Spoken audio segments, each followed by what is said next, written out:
What's up guys, this is Aaron from Gear Up and welcome to part 2 of my detailing mini series. Boy am I glad to see you guys are awesome and I love having you here. But the reason you're here probably is because you want to learn how to clean your car well. Or maybe you just want to watch this guy embarrass himself. I don't know. But whichever, we're going to talk about scratches again. Last week one of my parting shots was of my Mini's bumper. And I'm going to focus on that this time because between the bumper and your doors and your hood, they're highly trafficked areas and they get the most scratches. So I want to show you how amazing it's going to be once you're done with it, when you put some little elbow grease into it, that you can get rid of all the scratches and make your car look nice again. Another one you probably have problems with right now is your rubber trim and your aluminum chrome moldings. And they probably they don't look black anymore for the rubber, and your chrome and aluminum stuff have scratches and water spots. And I'm going to show you how easy it is to get rid of them. So if you're interested, stay put, and if not, well, watch my other videos or something like that, or read a book. So before we do it, let's cut to the intro.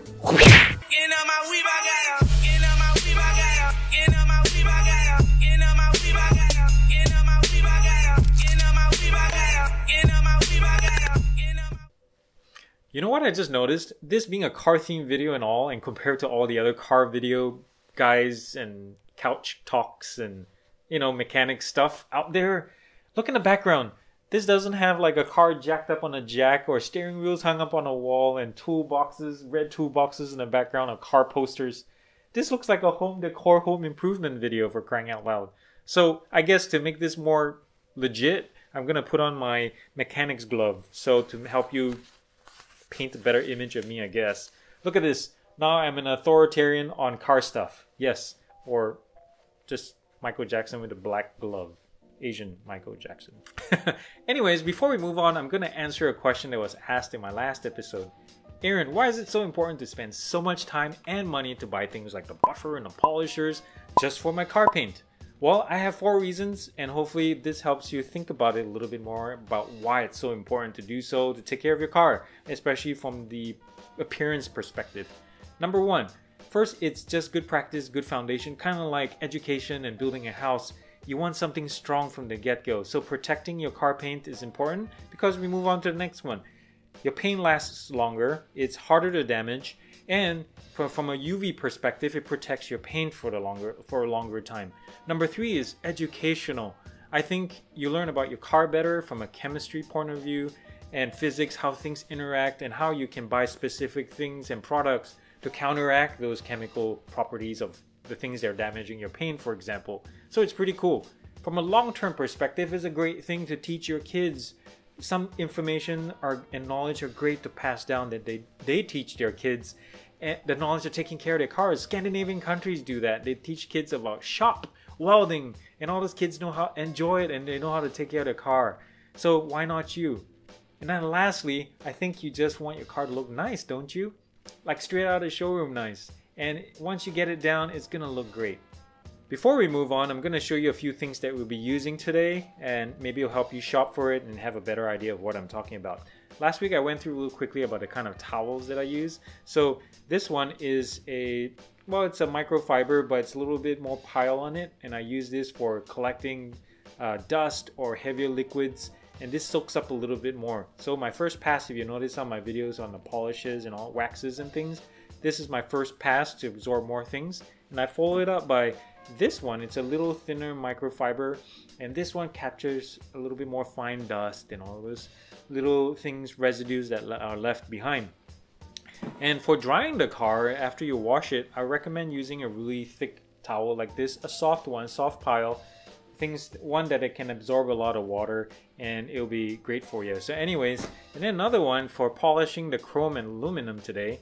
We're going to use something like this, a Never Dull from Eagle or whatever. I'm not trying to sell products, but I've had this for years and been sitting in my garage. It has, it's just the same kind of chemical they use for polishing your silverware and all that kind of stuff. So this is what we're going to be using. We'll also be using the buffer a little bit. Since we have some of the polisher material on it, I usually end my polishing cycle by just going through all the chrome trim, just using my polisher on the middle to low settings to get the scratches and water spots out. Now, last week I also talked about clay bar, and I'm gonna do it a little bit today. In my special little case here, no, I don't have marijuana or anything or tobacco, But this is a clay bar. Yes, pardon the wrapper, but a clay bar is just basically like clay or Play-Doh that you can rub on your car to get rid of things that stuck to it real good, like bird poop and sap and such, especially sap or metal flakes that get stuck to your paint from when you're driving on the road, and they impact your car, and if the paint is soft enough they get embedded, and this basically shaves it off. When you use it, you probably have to lubricate it. You definitely have to lubricate it with detailing spray, or if you're doing it indoors out of the sun, you can use water as well. Spray, saturate it really well, and then you rub it, and you'll hear a really nice scraping sound as you paint. It's really soft sound. As you scrape the paint, you hear something like this, and that shows that it's working. So you ready for the video? Let's move on. This is our test surface. Remember this bumper full of scratches? We're gonna get rid of this, and it's gonna be a night and day difference. To prep the surface for buffing, we will need to use a clay bar. You may or may not need this step depending on how much embedded particulates are stuck to your paint.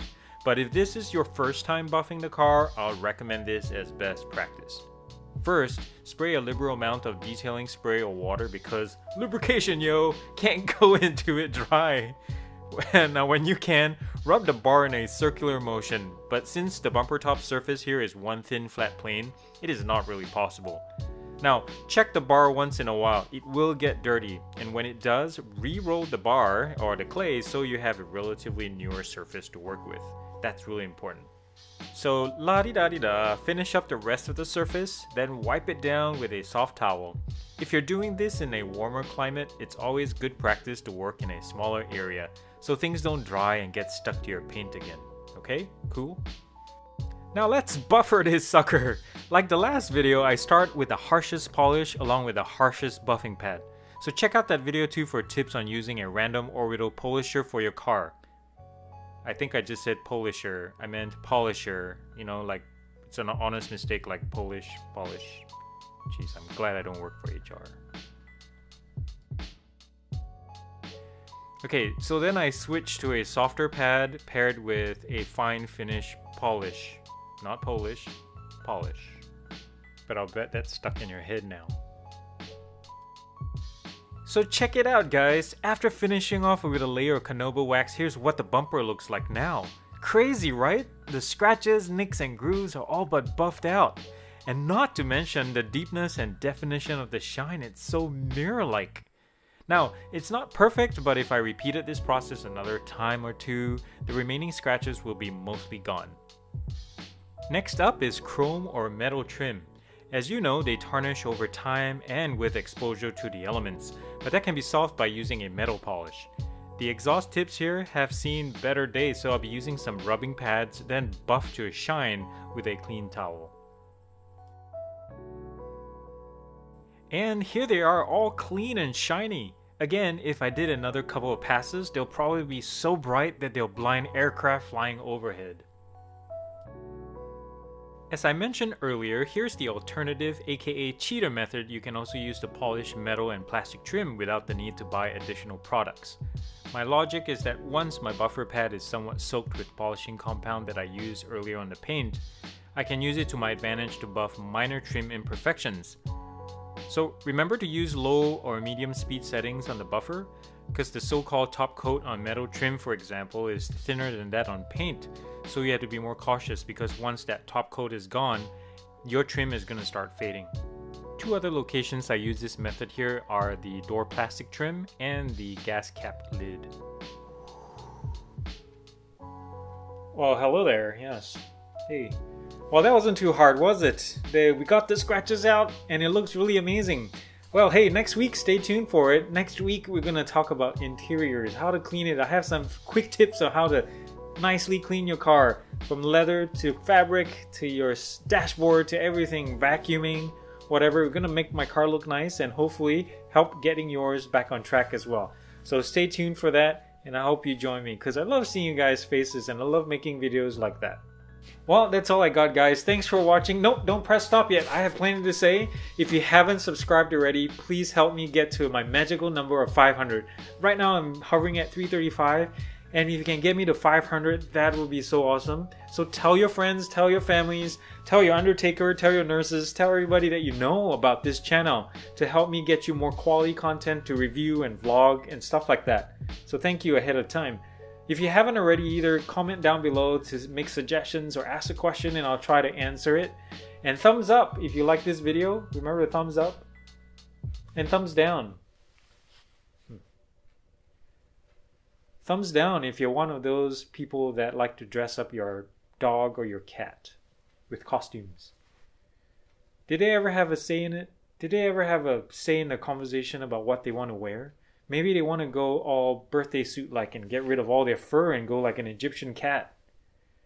I don't know, like you dress them up as a fireman or with a tutu and they like, I don't want that. So thumbs down to you if you didn't include them in a conversation. If they're like family, you would talk to them. Yeah, talk to them right now and ask them, did I hurt your feelings? Apologize, make up with them. Some of them they have scars so deep, you probably have to send them to dog therapy. Anyways, thanks for watching guys. That's all I have and that's all I got. I love seeing your smiling faces and I hope you have a blessed day and go out and help someone. So yeah, peace.